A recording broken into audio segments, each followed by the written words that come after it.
В эфире программа «Жди меня». Иногда за исчезновением людей стоят куда более серьезные обстоятельства, чем кажется на первый взгляд. И тогда наши поиски превращаются в настоящее расследование. Совершенно верно. Наши корреспонденты берут на себя роль следователей и даже оперативников. В этом выпуске вас ждет несколько запутанных историй, которыми мы занимались и продолжаем заниматься все последние месяцы. Возможно, с вашей помощью нам удастся поставить точку в этих непростых делах. Итак, мы начинаем.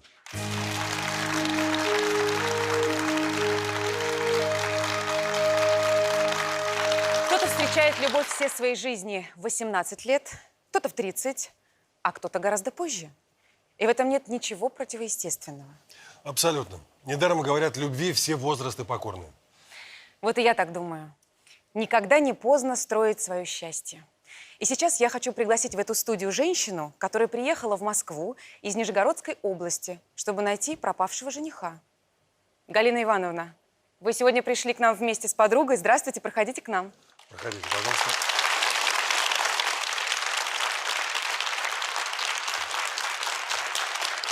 Здравствуйте. Здравствуйте. Проходите. Здравствуйте. Здравствуйте. Проходите, пожалуйста. Здравствуйте, проходите к нам, пожалуйста.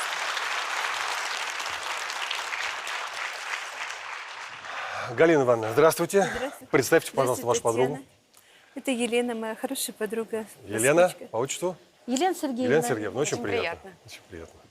Ну что, я так понимаю, что вы, как Шерлок Холмс и доктор Ватсон, вместе пытаетесь найти человека, который бесследно исчез. Да. Расскажите, пожалуйста, Галина Ивановна, как его зовут, как вы с ним познакомились и что случилось? История совсем неординарная. На первый взгляд она казалась такая простая. Я приехала 28 лет назад из Москвы по зову сердца и души в Дивиево. Тяжело одно жила. Жилось очень даже. Галина, Не не волнуйтесь, не Муж у меня умер. Молодой, красивый, он батюшка почти был.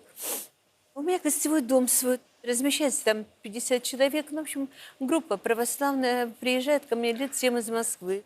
И вот последний раз она приехала, это было 24 июня 2018 года. Приехала с группой, и вот этот мужчина, такой, знаете, высокий, симпатичный, от него таким теплом повеяло, что я сразу на него внимание обращала. Я говорю, а как позвать? Он говорит, Володя. Я говорю, меня Галина, пойдемте вместе поужинаем. Он говорит, с удовольствием. Я говорю, вот вы мне такого мужа. Я говорю, не женат? Он говорит, нет. Я говорю, что никогда не были. Да, в силу таких незадачливых обстоятельств я не мог жениться. Я говорю, что случилось, Вова? Так вот, мама умерла в 2000 году, и сестра говорит, против того, чтобы я вообще был женат. Двоюродная сестра. Я говорю, руки, ноги есть. Я говорю, давай оставайся у меня, проживем вместе. Я одна живу. Дом большой. Я говорю, Вов, места хватит. То есть вы вот прям сразу так предложили ему жить вместе, я ему да? сама предложила. Остановились на той позиции, что если батюшка его отпустит, то он переедет ко мне на полностью жить. Решили пожениться к этому? Вроде бы так. Настолько у нас было влечение. Я думаю, пошли бы в ЗАГС, расписались, и не было вот этой длительной истории. А приход этот находится около Фрязино, там такое небольшое селение, называется оно Сдюхово. Я говорю, Вов, а ты как, с кем живешь? Я говорю, там в келье один живу. Простите, а почему он живет при церкви? У него другого жилья нету? А я, вы знаете, этот вопрос меня не интересовал. Я говорю, Вов, у тебя паспорта есть? Он говорит, нет, Галочка, у меня ничего нету. А где паспорт? Это же... Я его спросила, он говорит, да, говорит, не будем на эту тему говорить. У меня, говорит, сестра, говорит, раз в год, говорит, приезжает, говорит, берет меня, говорит, к себе забирает. И мы едем с сестрой к нотариусу, заполняем нотариальную доверенность. Она за меня получает все деньги. А значит, паспорт у сестры? Да, у сестры все документы. На квартиру я, говорит, она меня бомжом вообще хочет сделать. Буквально после смерти мамы Татьяна его выкинула оттуда из квартиры и говорит, Володя, ты, говорит, лучше не ссорься, потому что мне нужны деньги, у меня дети, внуки и прочее. Он не послушал ее, тогда приехал с кем-то в квартиру, хотел войти, а там уже были квартиранты. Она что, сдает ее? Она сдает. Уф. Он же тогда, когда он пошел в свою квартиру, она замки поменяла, его в психушку сдала. О, а его Господи. отпустили, его Вот отпустили. ничего себе. Человек 18 лет в таком состоянии. Я не знаю, тут кошку на улице жалко, которую захромает, тащишь домой. Я так понимаю, что он пропал в какой-то момент. Да. Отключили все телефоны. Звоню на ее телефон, на его. Ни ответа, ни привета, ни от него, ни от нее. Вы думаете, она куда-то увезла его? Она его увезла, я в этом уверена. Давайте Елене Сергеевне дадим слово. Как вы начали помогать Галине Ивановне? Я узнала, что, оказывается, у человека 18 лет жизни просто убраны. Ну, как, нет, не давали ему жить личной жизнью, скажем так. С 45 до 63 лет, представьте себе. Просто вычеркнуты. Он как раб работал за тарелку супа. Теперь слушайте, вот, значит, я сначала позвонила в ОВД Марьина, дежурному наговорила вот эту всю историю. Они приняли как телефонограмму. На эту телефонограмму они не отреагировали. Где он сейчас, по сию пору, мы не знаем. Фотографии нет у вас его? Фотографий, к сожалению, нет. А у нас есть фотографии. Да У нас что? есть фотографии. Выведите на экран, пожалуйста. Он? Вовочка. Да. Это он молодой еще. Вы знаете, этот снимок нашей съемочной группе передали жители деревни Сдюхово. Лапонька. Да, да, Да, мы были там. И такой действительно, прихожане за ним очень переживают. да. Спасибо, Посмотрим. Господи.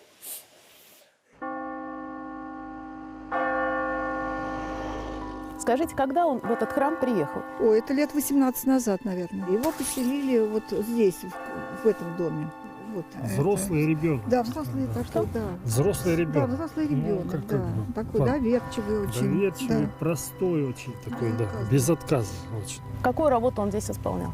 Ну, коспас подметал, Так. снег чистил. Вот так работал. Ну, в общем, всю хозяйственную работу он выполнял здесь, то, что поручали. Какой у него характер? Что за человек? Спокойный человек. Очень такой, да. доброжелательный, очень уважительный. Детишек очень любит. Замечательно, мне кажется. Даже на новогодней елке с детишками танцевал, хороводы водил. Ничего не знаю. Нам рассказывал, что он собирается уехать в Дивеево, в монастырь, что он познакомился с какой-то Да, женщиной, и он он хотел уехать туда. Действительно. Он о деньгах вообще не говорил, потому что он их не умел считать. Был период, он хотел жениться. Да-да-да, он, кстати, со мной это обсуждал. Вот. Но я его так предостерегла, что ты смотри, чтобы тебя не обманули, потому что ты собственник квартиры. И чтобы не нашлась такая женщина, которая захочет тебя обмануть. Вот жениться он хотел. А документы у него были, чтобы расписаться? Нет, документов у него не было. Документы были у сестры, скорее всего. И он говорил, что я хочу, чтобы мне вернули паспорт. Ну, он маму очень любил. И мама, когда умерла, он очень, конечно, переживал. Его отправляли в какую-то психбольницу, а оттуда его сразу выписали. И сказали: Володь, тебе здесь делать нечего, иди домой. А он приехал домой, и там уже жили другие люди. Кто отправил Владимира в психиатрическую больницу? Ну, Татьяна.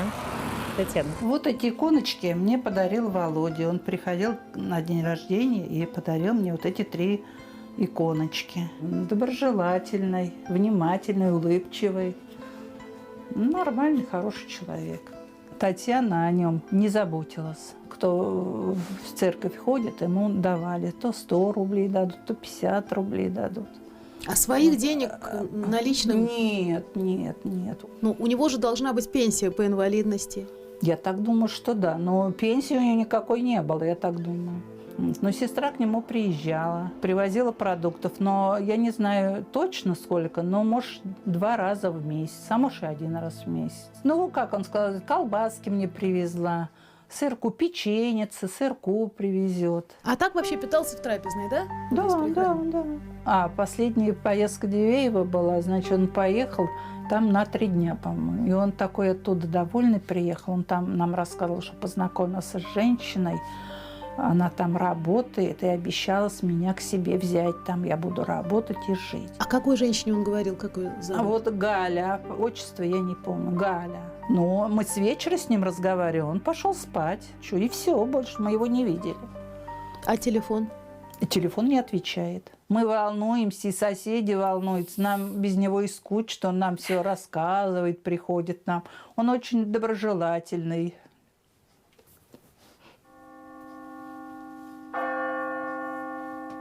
Мы звонили, вот тут недавно, 2 дня назад звонили. Телефон не отвечает. ним и возмущаемся, почему у него отняли телефон. Ну, живи ты с ним, но телефон ты ему оставь свой. Зачем ты телефон взяла? Все, до слез.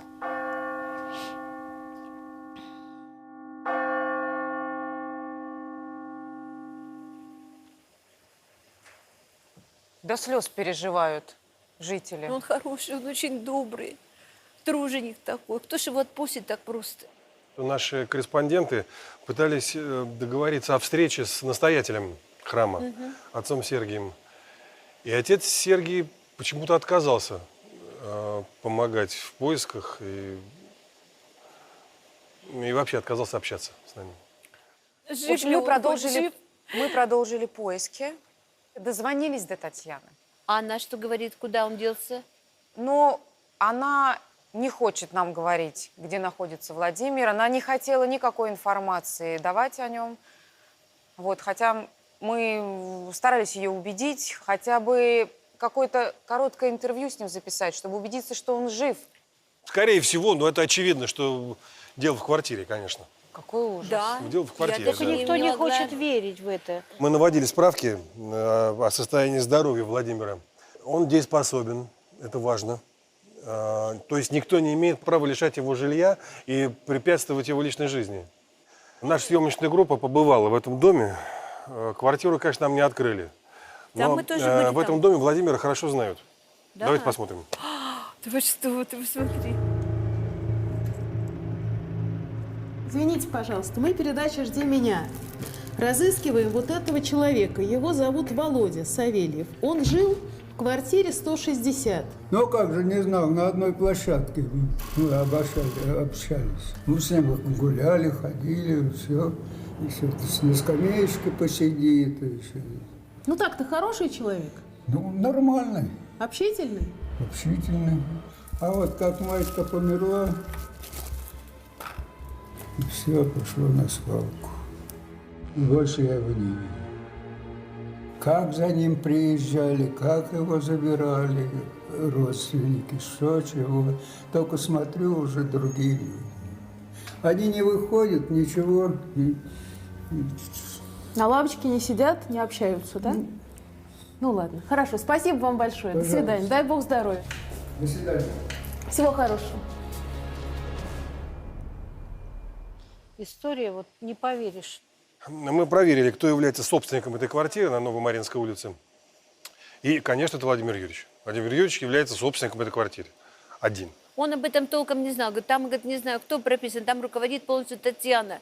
То есть, получается, человек, который является собственником квартиры, 18 лет не может туда попасть. Нет, он несмотря там на то, что он никогда не собственник. жил после смерти матери. Ну, к этой Надо проблеме должна подключать. подключаться полиция. Да. Прокуратура, полиция. Да. Я писала в Генпрокуратуру. И мы тоже написали заявление в Маринское УВД. Спасибо. Да, да. И нам обещали помочь разобраться. Спасибо. Мы эту историю не оставим. Ой, надеемся, что с вашей помощью. Я очень надеюсь, что сотрудники правопорядка сдержат свое слово, и в ближайшее время мы узнаем, где находится Владимир. Я вот очень рассчитываю на вашу программу, на всех людей, которые смотрят эту программу, что если когда-нибудь встретите Володю, он сейчас не так выглядит, он сейчас, может быть, изможденный, может, бороду отпустил, я делаю акцент на это. У него правая нога начинает хромать, потому что он очень болеет.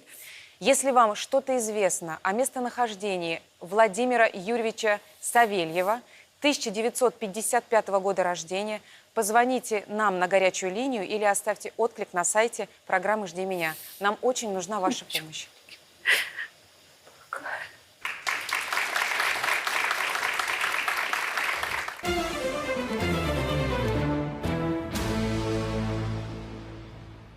На самом деле люди оказываются на улице по разным причинам. И вовсе не обязательно, что во всех своих бедах они сами виноваты. Да и вообще, осуждать, конечно, легко. А еще легче вообще сделать то, что таких людей не существует. Но они существуют. И как бы пафосно это ни звучало, вы можете спасти чью-то жизнь. Причем иногда для этого достаточно сделать один телефонный звонок. Именно такую историю мы хотим вам показать. Подмосковный поселок Красково. Отсюда к нам в программу обратился Дмитрий Тимошин с просьбой помочь своему знакомому. У меня сломалась машина, я встал на дороге. Вот там и магазин автозапчасти. Я пошел по этой тропинке за автозапчастями. Пошел назад. Там вот стоял шалаш. Я подошел к нему. Я говорю: парни, вам что, кушать хочется или что? Они говорят: конечно. Я им дал денег, все. Ну и пошел дальше по своим делам. Ну потом уже знал, что они тут. Ну и как бы заходил частенько к ним, там помогал покушать, что-нибудь принесу. Вот здесь мне приходилось ночевать по необходимости. Ну, такую, в теплую погоду. Когда было прохладно, ночевал в подъездах. Ну, жильцы выгоняют оттуда. Там приходилось несколько часов всего погреться и все. А так вот здесь с больными ногами приходилось лазить через окно. Отправляясь в Москву, Анатолий не думал, что у него возникнут проблемы с жильем и работой. Ведь в 2012-м он уже приезжал в столицу, строил станцию метро Лермонтовский проспект, неплохо зарабатывал. Да и эта поездка поначалу складывалась неплохо. Год я нормально зарабатывал. Жил здесь, в Красково, в общежитии. Потом бригада распалась, организация тоже по окончанию стройки. У меня документы все в рюкзаке были, стояли. Зашел, я сразу-то не обратил внимания. А потом-то, когда схватился, у меня ни рюкзака нет, ни документов, а там все у меня было. И телефон, и записная книжка с телефонами. Помните ли вы наизусть телефоны своих родных? Сможете ли выжить без связи и документов в чужом городе? Мы часто видим бездомных людей на улице, но не задумываемся, что с ними произошло. К счастью, Анатолию встретился неравнодушный человек.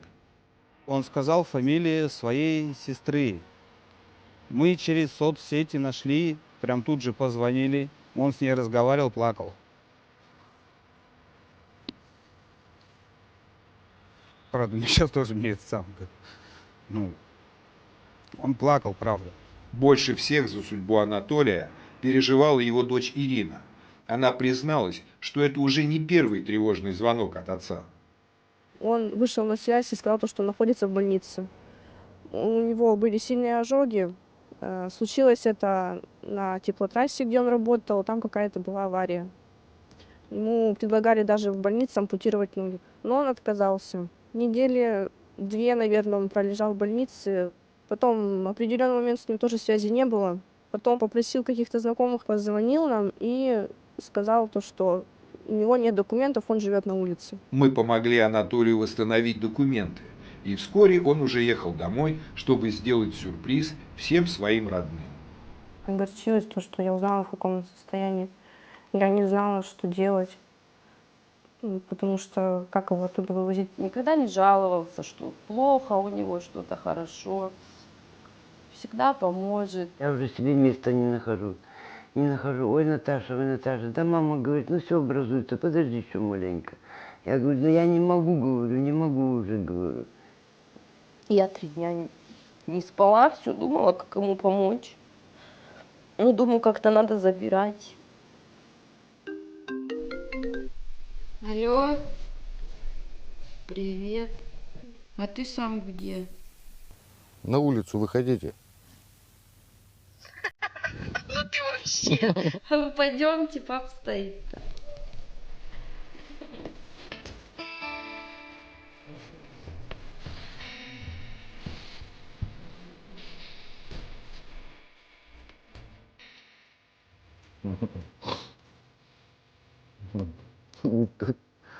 Доча, давай, бери. Все нормально. Все, живое, на ногах.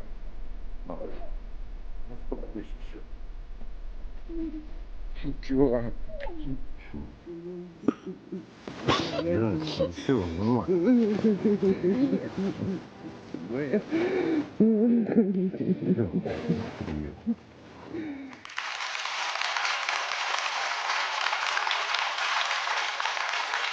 Уважаемые телезрители, если вы увидели человека, который находится в беде, пожалуйста, позвоните на горячую линию нашей программы, а мы постараемся помочь. Телефоны и адреса вы видите на нашем экране.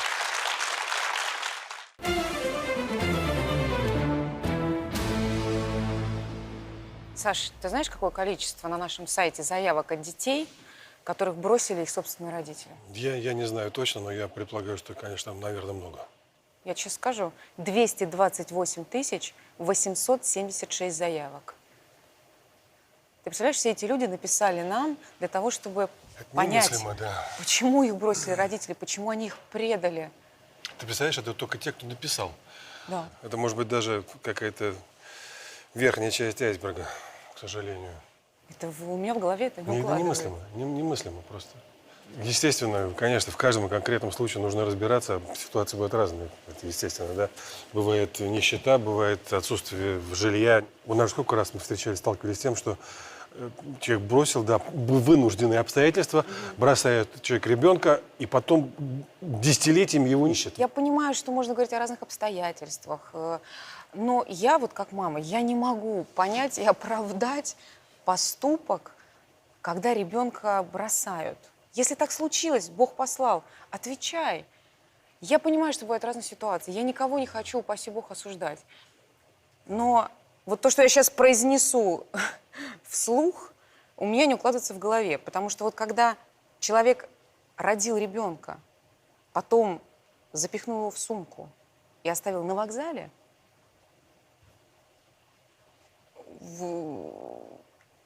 это невозможно понять ни головой, ни сердцем, ну никак. А что самое интересное, у нас есть такая история. Давай посмотрим.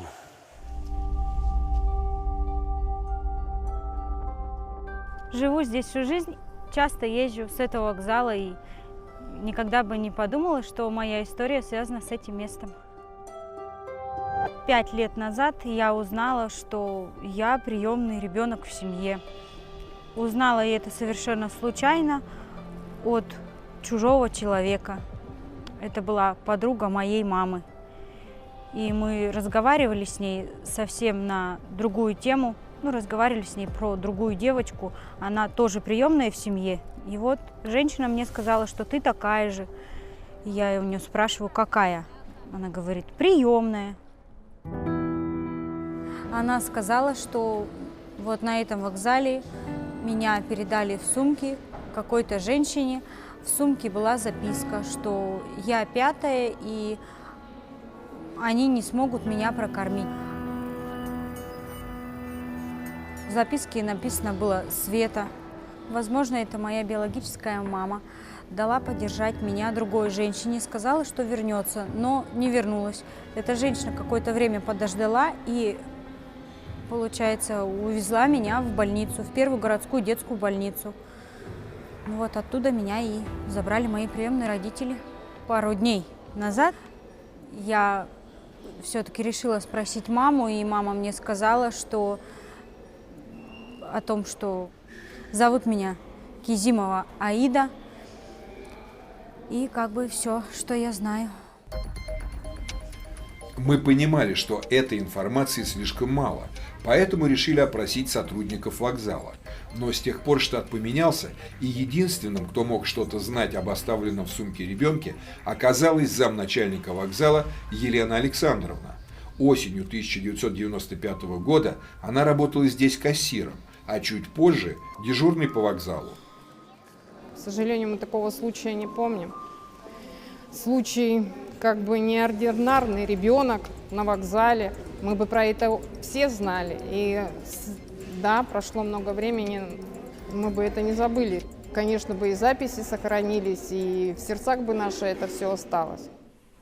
Несмотря на то, что у меня жизнь сложилась хорошо, и с родителями приемными отношения хорошие, мне бы хотелось все-таки узнать историю моего рождения, откуда я и как вообще это произошло. И если кто-то слышал об этом, знает эту историю, я прошу откликнуться.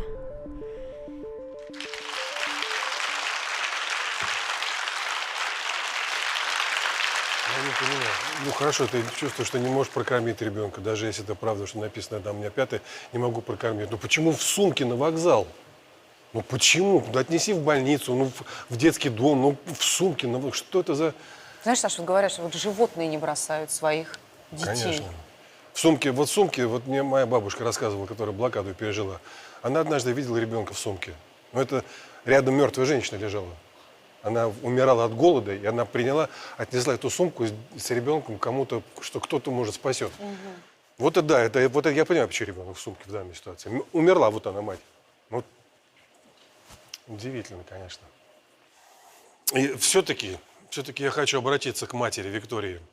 Вдруг вы узнали в этой прекрасной девушке, молодой, свою дочь. Ну, вы же знаете об этой истории, о том, что произошло. Может быть, судьба сейчас дает вам второй шанс. Воспользуйтесь этим шансом. Третьего не будет.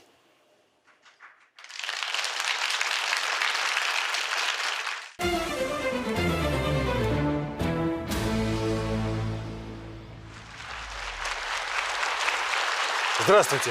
Здравствуйте. Представьтесь, пожалуйста. Меня зовут Виноградова Галина Михайловна. Откуда Я вы приехала там? к вам с Алтайского края, из города Бийска. Галина Михайловна, рассказывайте, кого вы ищете?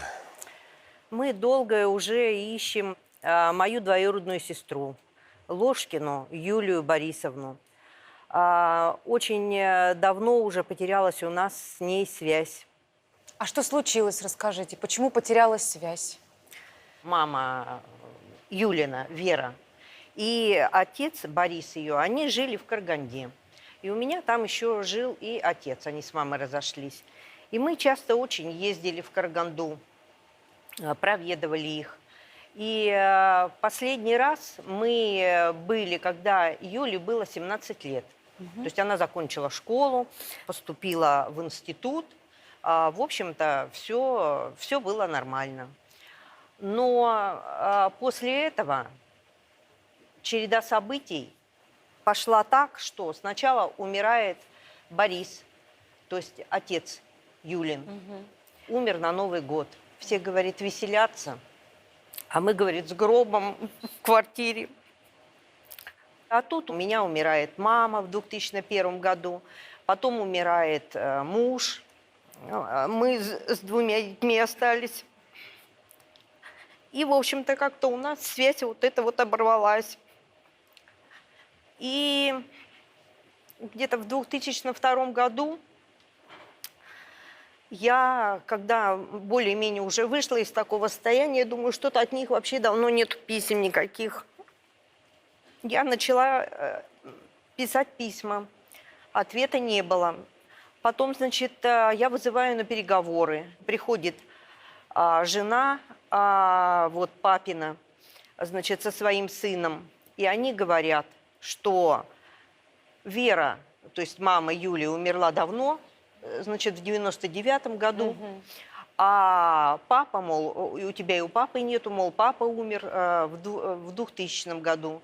Я говорю, так а почему же вы не сообщили ничего? А мы не нашли адреса вашего. Ну, а я говорю, да как Юля, где Юля? Ведь она осталась, ну, ей было там 22 года, пускай 23. То есть в таком возрасте остаться без матери, без отца, это вообще очень-очень страшно. И она ответила, что мы сначала общались, ходили к ней, и она к нам приходила, но она с нами вела себя очень грубо. И мы общение прекратили. Ну, может, она была просто в депрессии после смерти родителей? Да. Конечно. Конечно. И она, может быть, и она тоже рада бы была, может быть, нас найти, может быть, тоже адреса у нее не было. Я тогда попросила вот тетю Аню, я говорю, ну, пожалуйста, вы пошлите хоть сына своего, пусть он сходит по этому адресу. И потом она перезвонила и сказала, что квартира продана, там живут чужие люди, и куда она делась, никто не знает. В каком это было году? Было где-то 2002 год. И с этого времени ничего о судьбе ее вообще не известно. То есть 16 лет вы о ее судьбе ничего не знаете? Вообще ничего не знаем. А съездить в Караганду не пробовали? В Караганду не получалось у нас никак и посредством, и, в общем-то, там тоже положение было не очень такое уже в Казахстане. Галина Михайловна, а как вы думаете, могла ли Юля попасть в какую-то нехорошую ситуацию? Ну вот кто его знает. Последний раз, когда мы виделись, это вот было ей 17 лет, но она грубовато так вот с родителями разговаривала. Было такое. И мне вот как бы до сих пор, конечно, очень тяжело, что мы ничего не знаем о этом родном человеке. И что она, как, жива, не жива. И то есть каждый раз, когда Бога просишь, Господи, дай хоть весточку какую-нибудь. Вы знаете, конечно, это очень тяжело. Юная девушка осталась без родителей, Да. одна. Конечно, с ней могло произойти все, что угодно. Все, что угодно, конечно. Но вы не волнуйтесь, она жива. Жива, слава Она Богу. жива. Она жива, насколько мы можем судить, вроде как здорова. Мгм. Да. С нами вышла на связь некая женщина из Караганды Мгм. и сообщила, что знает, где находится ваша сестра. Она. Да. Правда, вы знаете, вот женщина, которая нам позвонила, она была очень взволнована. Мгм. Она сказала, что Юля находится в бедственном положении, что ей очень тяжело. Мы, конечно, немедленно отправили в Караганду съемочную группу нашу, Мгм. чтобы понять, что происходит. Мгм. Посмотрим. Конечно.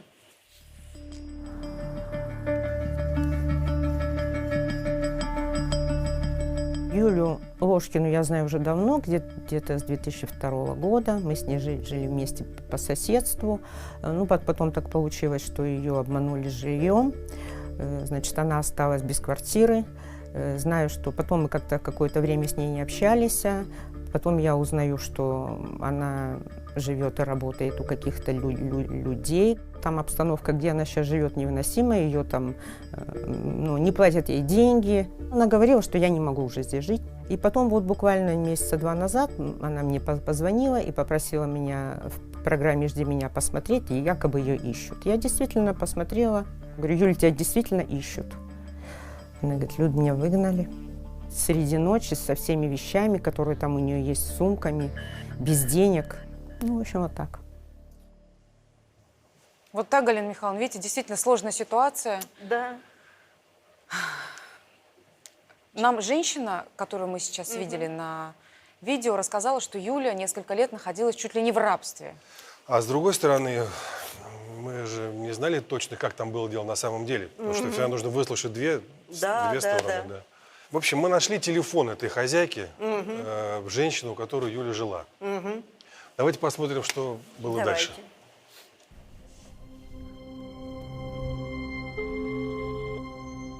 Знаете, я что хотела сказать? Тут до меня разговор дошел, что она теперь, говорю, давит на то, что мы ее якобы в рабстве держали.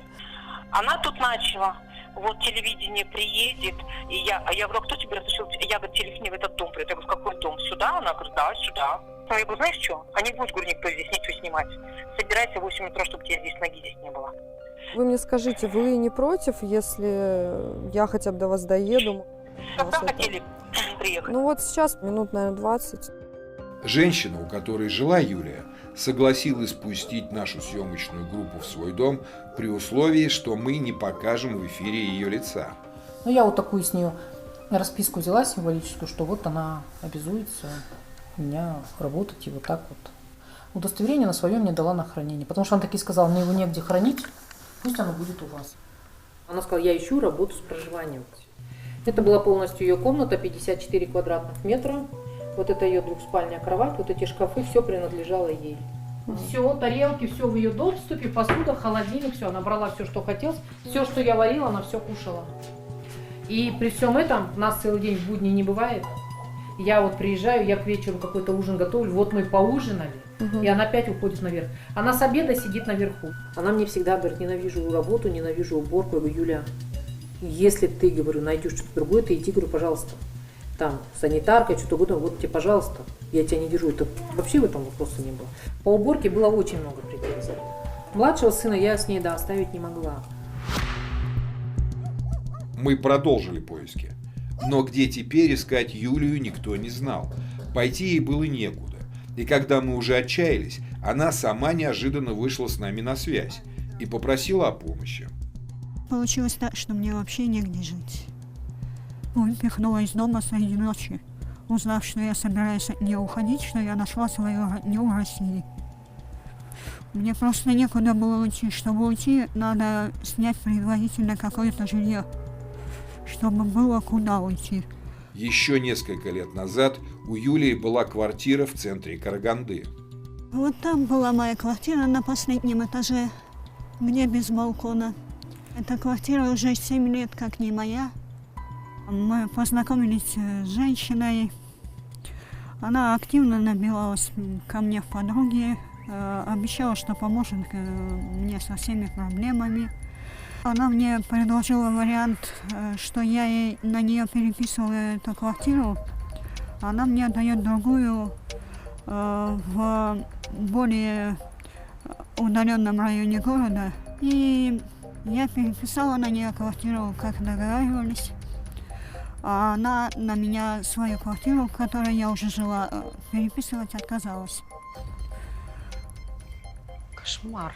И потом она сделала все для того, чтобы я оттуда уехала. Фактически она меня выжила. Здесь у меня никого не осталось. И это очень тяжело. Я была очень рада, когда узнала, что меня ищут родственники через сайт «Жди меня». Я надеюсь, что мои родственники мне помогут в моей сложившейся очень тяжелой ситуации.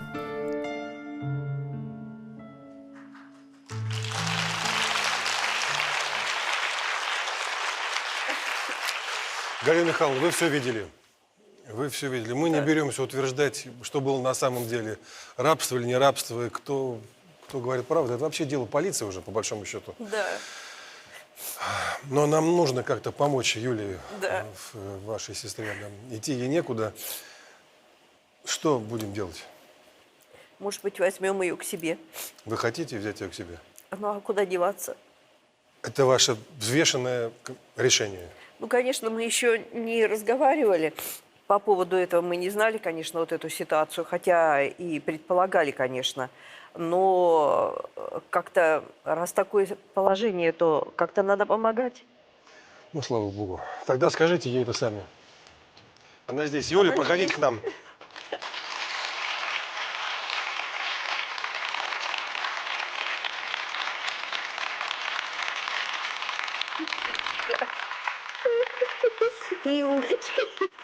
Как же тебя долго искали.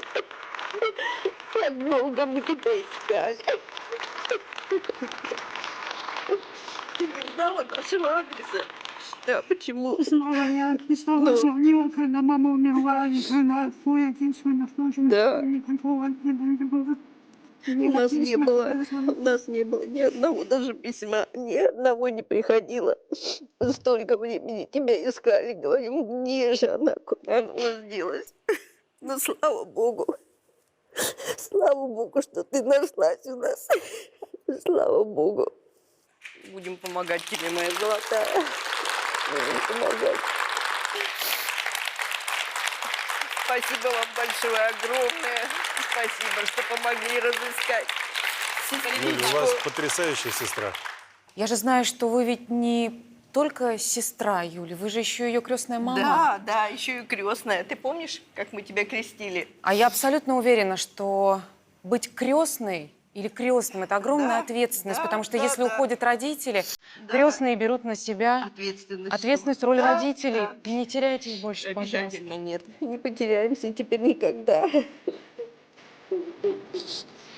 Ищите друг друга, что бы ни было. И ждите, несмотря ни на что.